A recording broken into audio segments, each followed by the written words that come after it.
I've traveled through a lot of old American back roads, dirt trails, forest roads, highways that have been dead longer than I've been alive.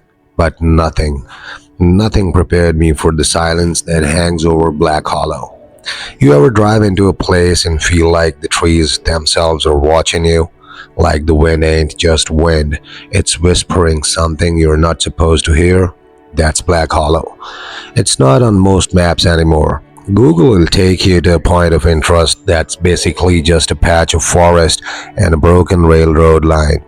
But folks around the county, they know. They all say the same thing. Don't go down that way after dark. Funny thing is, nobody ever explains why. Not directly. It took me 3 tries to get there. First time the main road had collapsed. Second time an old man at a gas station flat out refused to give me directions. Third time I just ignored every map, every warning, and followed the sky. Something about the horizon felt wrong, tilted, like the sun dipped a little too fast the closer I got. You don't forget a place like Black Hollow, because once the road curves and the tree line opens, you see it. A stretch of land where time didn't just stop. It walked away and left everything behind. Buildings slumped like tired old men. Porch swings that still creak even though there's no wind. Windows with curtains frozen mid-flutter. And the strangest thing, everything's clean. No graffiti, no vandalism, no beer bottles like you find in most abandoned towns. Black Hollow looks like the people just stepped out for a moment and never came back. And here's the part that stayed with me. The deeper I walked, the more it felt like the whole town was listening, waiting. My name is Sam, and this is the story of the town that America forgot and the secret it refused to bury. Most ghost towns that this start the way you would expect. Gold rush dries up, railroad shifts direction, or folks get tired and move on. Black Hollow wasn't like that. It was built on promise. Founded in 1892, tucked between two Appalachian ridges, Black Hollow started as a mining settlement. Coal, thick and rich, ran under that valley like veins under skin. They said you could smell it when you dug your hands in the dirt, a deep, earthy scent that meant money, opportunity, a fresh start. The founders were two brothers, Elias Turner and Jonah Turner. Elias was the older one, a math-minded man, business first, clean boots, clean ledger, clean conscience, or so they say.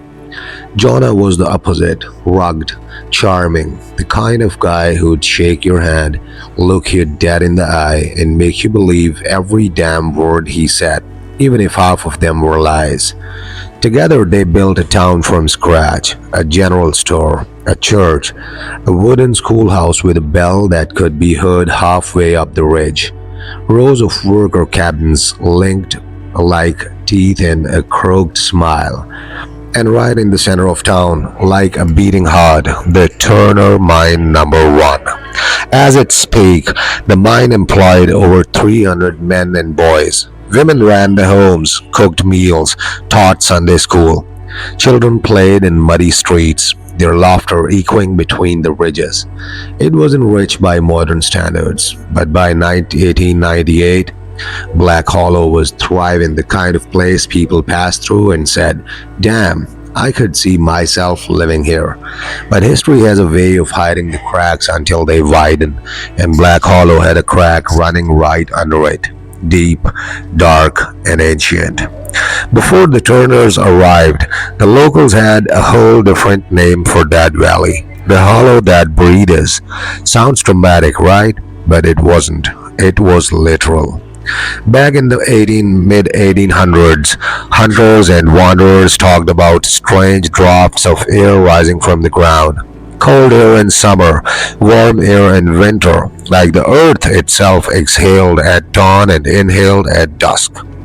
No one knew why. No one wanted to know.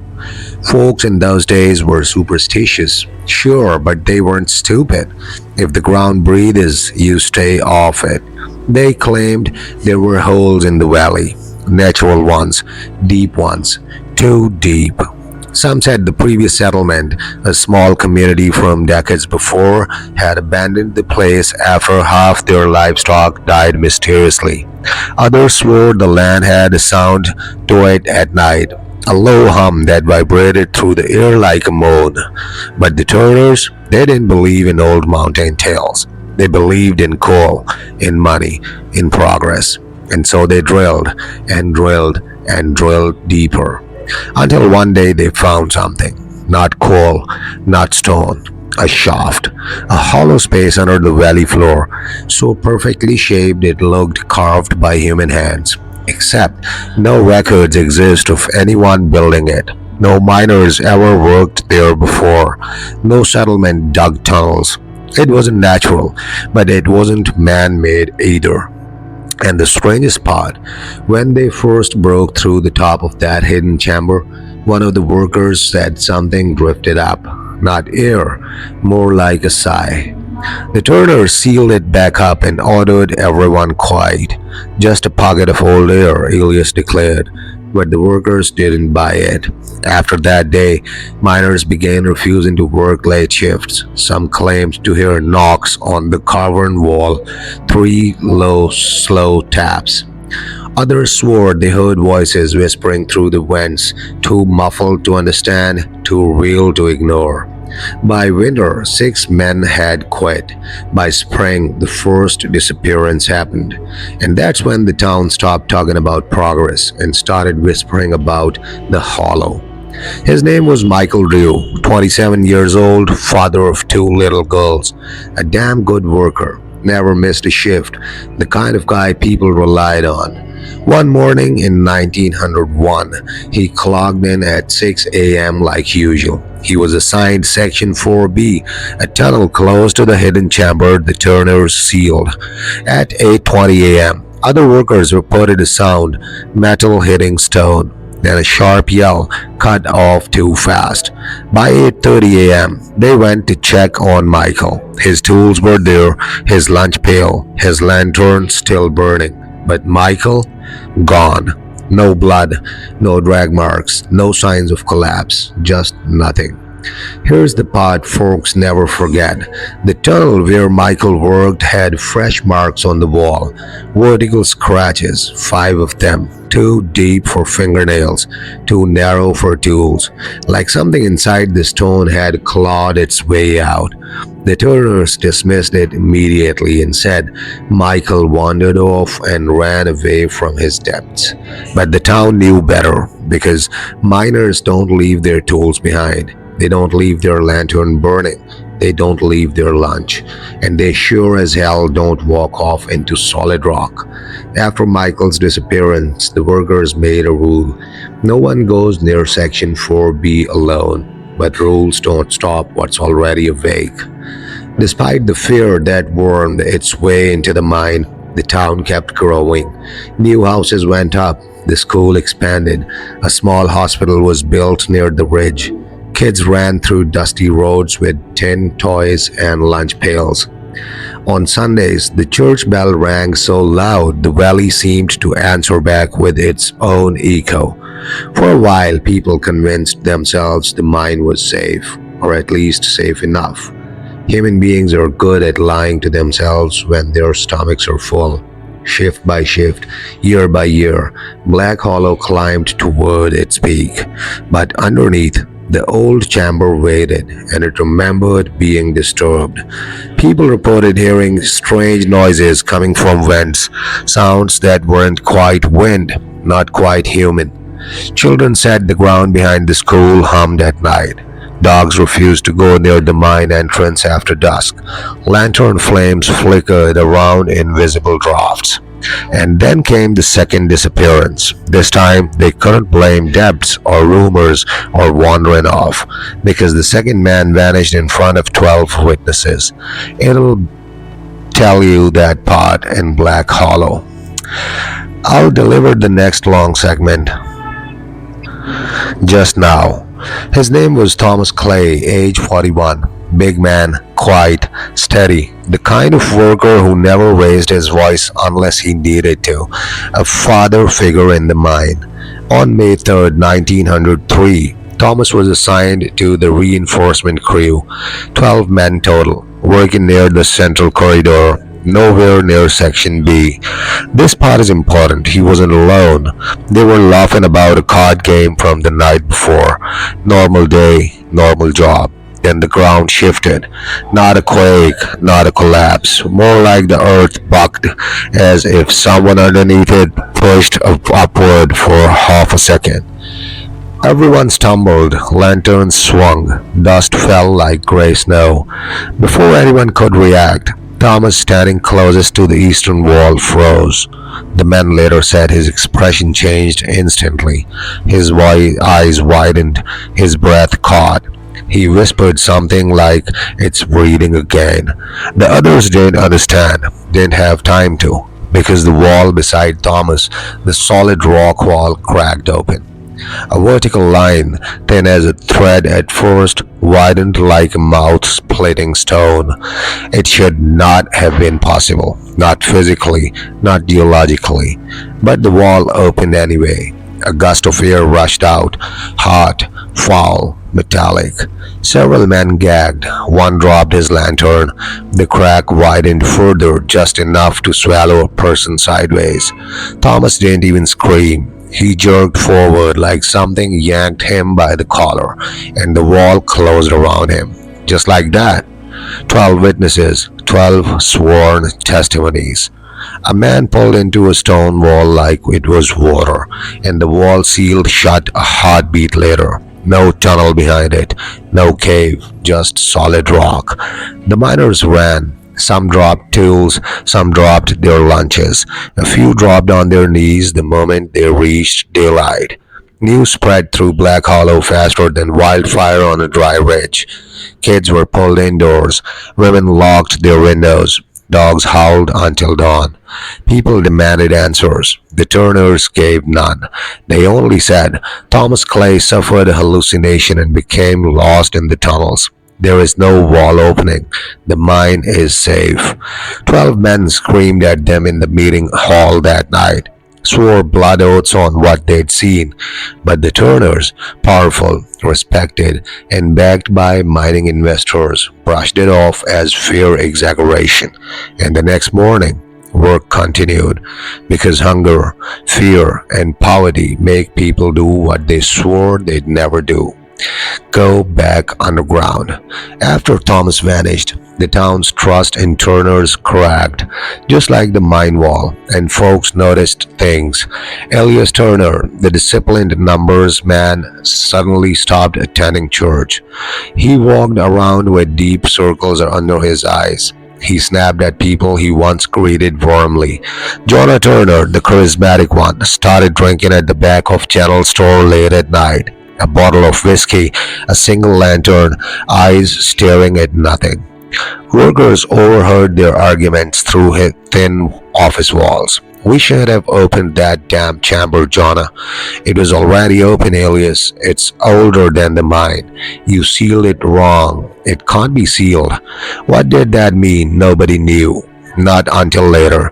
Not until the old journals surfaced. But I'll get to those. For now, all we need to understand is this: the Turners knew something lived beneath the valley, something that reacted when disturbed, something that felt awake, and they knew sealing the chamber hadn't fixed a damn thing. It was late summer 1904 when the sounds began.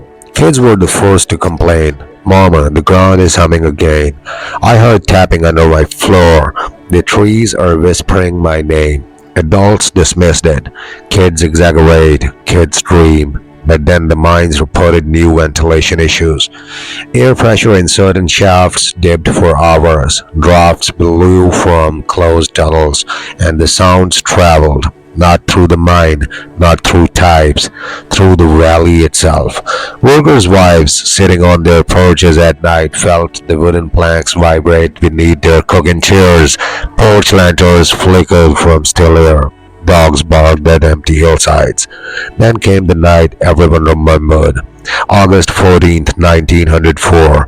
Around 1:18 a.m., the ridge above Black Hollow echoed with a sound that froze every living soul.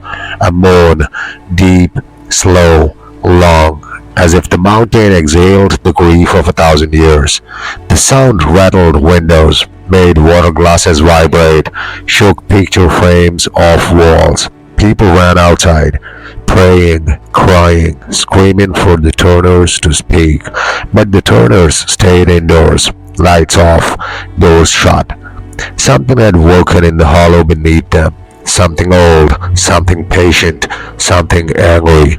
The man floated after nearly 30 seconds, but nobody forgot it because the next day the town learned what caused it. On the morning of August 15th, the miners refused to start work until the Turners inspected the tunnels. They demanded answers, promised to strike, threatened to walk. The brothers relented. A group of 12 miners plus both Turners, torches lit, marched into the deeper tunnels. Not Section 4B, that was forbidden. This time they went deeper into the western shaft. Around 200 yards in, they found a crack in the wall, fresh, new. Except it wasn't a crack, it was a line, straight as a blade mark, running top to bottom, about 7 feet tall. Elias touched the stone. It wasn't cold, it was warm, like something behind the rock heated it from within. Jonah leaned in and whispered, "This isn't new." The miners stepped back. The Turners shared a look, one that told the entire group that the brothers had known about this line far longer than anyone else.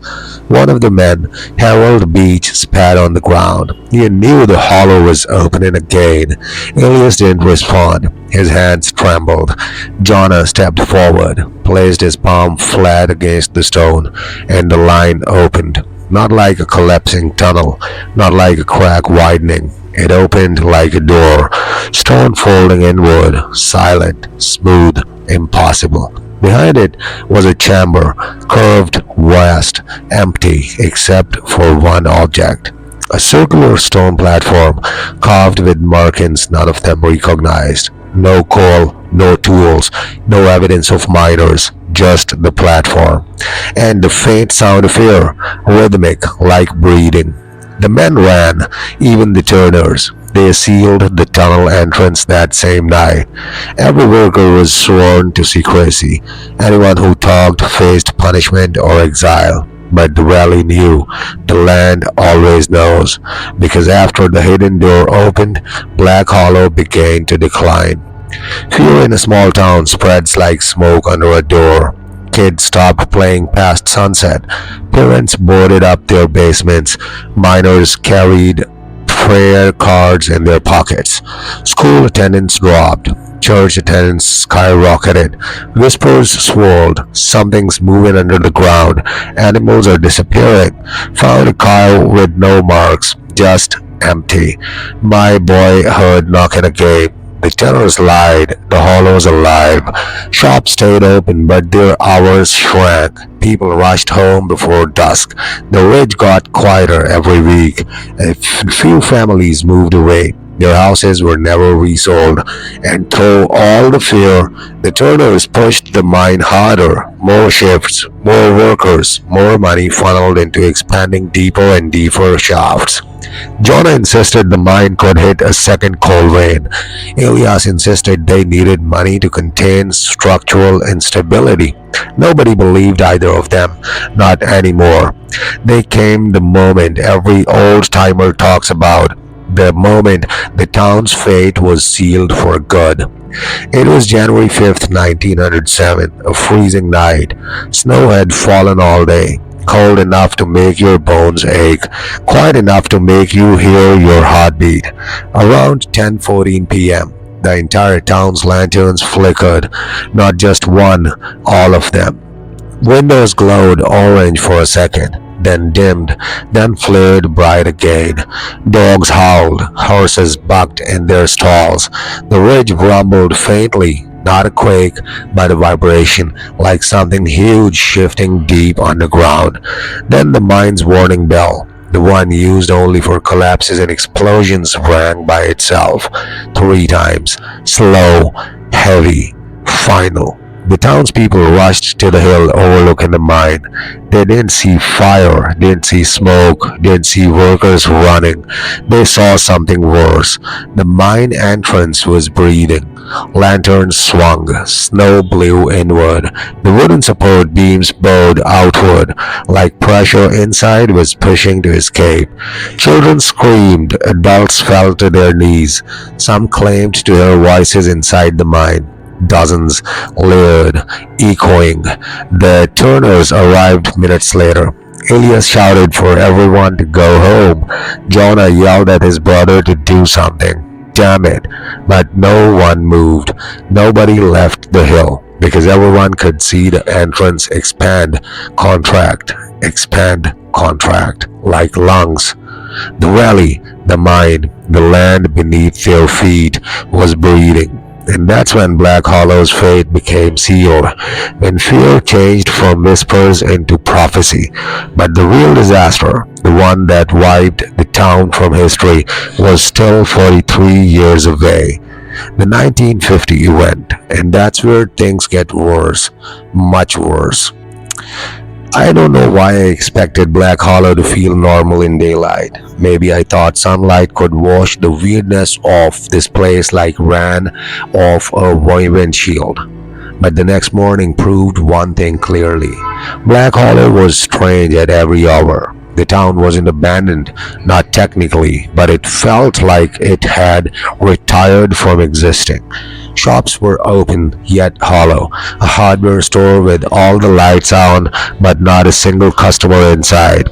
A diner playing 80s rock through blown out speakers, the kind of music that should have felt lively but just made the silence louder. And people, man, they stared at me like I'd crawled out of a grave wearing a name tag. But I kept moving because Sheriff Reeves' warning wasn't fading from my head. If you hear something on that bridge, you don't turn around. I didn't know what the bridge he meant, so I asked. A local older guy, maybe in his 70s, was sitting outside the general store whittling a piece of wood. He didn't look dangerous, didn't look friendly either. He looked like someone who had lived here so long he'd stopped pretending the town made sense. I cleared my throat. Hey sir, I'm looking for old county archives. Heard the bridge road leads toward the old library. He didn't even look up. The bridge ain't in service anymore. Yeah, Sheriff said something strange about it. That made him stop carving. Slowly, he raised his head. You going there?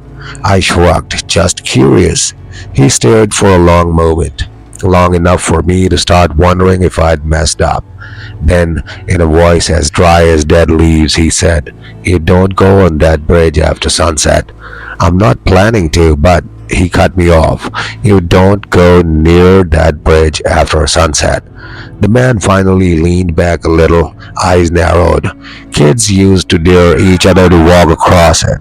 Teenagers, stupid, loud-mouthed, thinking they're invincible. Something happened? He hesitated, his jaw tightened, and then sometimes you hear someone behind you calling your name. A chill rolled down my spine, but nobody knows whose voice it is. I tried to laugh it off. Local myth? He didn't smile back. My brother heard it. Summer of 92. Took one step off the bridge and vanished. Vanished how? One moment he was on the far side. Next moment he wasn't. You mean he fell? There was no sound. He pointed his carving knife straight at me. Let me ask you something, stranger. Has anyone told you the story of the girl in the red coat yet? My stomach tightened. No, I said quietly.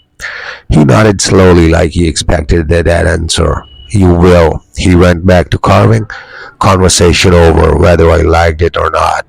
I stood there a moment, trying to process everything.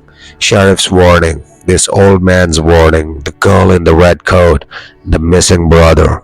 Black Hollow wasn't giving me a story, it was giving me a maze. I decided to head toward the bridge anyway, because that's the kind of mistake a storyteller makes for the sake of a good ending. The road out of town was quiet, too quiet. No birds overhead, no wind through the trees. Even my footsteps felt like they were being swallowed by the dirt beneath me.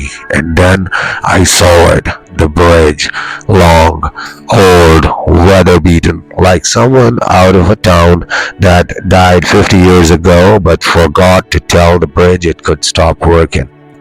Wooden railings cracked like dry bone, boards missing, rust creeping up the metal supports like mold. A broken sign hung sideways, reading Hollow Ridge Bridge, keep back. But the weirdest thing, there were fresh shoe prints leading onto it. Someone had crossed it recently, someone besides me. I stepped closer. The air felt colder, like the temperature dropped 10 degrees without warning. My instincts whispered the same thing the sheriff had. Turn back, walk away, forget this town. But I grabbed the railing, tested the wood. It held. One step, another. The boards groaned under my weight like something waking up. 50 feet in, you could hear the river below, except the river wasn't moving. Stagnant, black, no reflecting anything. And then, exactly halfway across, I heard it, a whisper behind me, soft, dragging, almost familiar. Sam. My heart slammed against my ribs. I froze. Sheriff Reeves' voice came back in my head like a gunshot. If you hear something behind you, you don't turn around. I stayed perfectly still. The whisper came again, this time closer. Sam. But here's the part that chilled me completely. I hadn't told a single person in Black Hollow my name. Not one. My throat tightened. I took a slow step forward, then another, but the voice followed. It wasn't echoing, it wasn't fading, it was right behind me. A child's tone, soft, empty, like someone reading a name off a gravestone. My palms were sweating. My foot hit a loose board and the sound exploded through the still air. The whisper stopped. Silence, and then, for the first time, I felt breathing on the back of my neck, cold, shallow, right next to my ear. A tiny voice whispered, "Don't leave us." I ran. I don't even remember how I made it to the other side. I only know I didn't look back once. When my feet hit solid ground, the whisper was gone. So was the cold. So was whatever had been standing behind me on that damn bridge. But someone else was waiting for me, a figure, small, motionless, unmistakable. At the far end of the road, maybe 50 yards away, a girl in a red coat, staring right at me. She didn't speak, she didn't move, but the moment I blinked, she was gone. Just gone. And that was when I realized this wasn't a story about a haunted town. Black Hollow wasn't haunted. Black Hollow was hungry. When I reached the end of that bridge, my lungs felt like they were trying to crawl out of my chest. And yet, all that panic, all that terror, none of it compared to the moment I saw her. The girl in the red coat. She wasn't running, she wasn't floating, she wasn't even doing anything creepy. She was just standing at the end of the dirt road, perfectly still, face unreadable, watching me like she'd been waiting. A red coat in a dead gray town. She looked like a color someone forgot to erase. I took one hesitant step forward. "Hey," I said, voice cracking. "What are you doing out here?" No response, no tilt of the head, not even a blink that I could detect, just staring. The air felt wrong around her, like the atmosphere tightened the closer I got. I lifted a hand, trying to show I wasn't a threat. "Are you lost? I can help you find." I stopped because in that moment, sunlight broke through the clouds and hit her coat, and I swear it didn't reflect light. It absorbed it, like the color wasn't fabric, it was a whole, a void, a warning. My instincts scream at me to turn around, run, get back to town, but storytellers make stupid decisions when curiosity wins. So I stepped closer. When I was maybe 20 feet away, she finally moved, not her body, not her hands, just her eyes. They flicked downward to my shoes. I looked down too and froze. My shoes were covered in wet, black mud. The same mud that was beneath the bridge, except I hadn't stepped in mud. I had been on dry, cracking boards the whole time. Before I could process that, she lifted her right hand, tiny pale fingers, and pointed toward the forest line behind her. Not urgently, not dramatically, just a slow, deliberate point, like she was guiding me or warning me. The forest was dark, way darker than a forest at noon should be. The shadows started unnaturally far out, like daylight refused to enter the trees. I swallowed hard. "What's in there?" I asked her, still silent, still pointing, but something inside those words shifted. Branches moved without wind, shapes flickered, and for a split second I heard it, a voice, not a whisper, not a breath, a cry, short, sharp, human. A child. The girl lowered her pointing hand, tilted her head to the right, as if to say, "You heard it too." I took another step toward her. She stepped back. One smooth motion. Not scared, but cautious, which made sense later. It wasn't me she was scared of. It was the forest. She gave one tiny shake of her head. Then she mouthed something. Not spoke, mouthed. I read it clearly. "Don't." I froze. "Don't what? Go in?" She shook her head again, and then something in the forest cracked, loud, like a massive log snapping under weight. Her eyes went wide, the first emotion I had seen from her. Fear. Pure, unmistakable fear. She looked back at the trees, then at me. Then she did the one thing that chilled me more than the whispers on the bridge. She stepped backward and vanished. Not ran, not turned, just blinked out of existence. One frame she was there, next frame gone. Like the world deleted her. The forest fell quiet again, not peaceful quiet, predator quiet. The kind of silence you get when something big, something intelligent is listening. And I suddenly remembered the old man's words. "Has anyone told you the story of the girl in the red coat yet?" I wasn't being haunted. I was being guided. She wasn't warning me away from the bridge. She was warning me away from whatever was in that forest. But the worst part, right before she disappeared, her breath left a faint fog in the air, meaning she wasn't a ghost. She was alive, cold, and terrified. Someone or something was in those woods with her, which meant I had a choice. Walk away like a sane man, or follow a vanishing girl into a cursed forest. And if you're hearing this story now, you already know what choice I made. The moment the girl vanished, the air changed, not colder, heavier, like the atmosphere got thick enough to chew. I knew I should have walked away. No story was worth going into those words, but something was pulling me. Maybe it was curiosity, maybe stupidity, or maybe it was the fact that her last look wasn't at the forest, it was at me, like she expected me to help. So I stepped forward, 1 foot over the threshold where sunlight died. The forest swallowed me whole. Inside, everything looked wrong.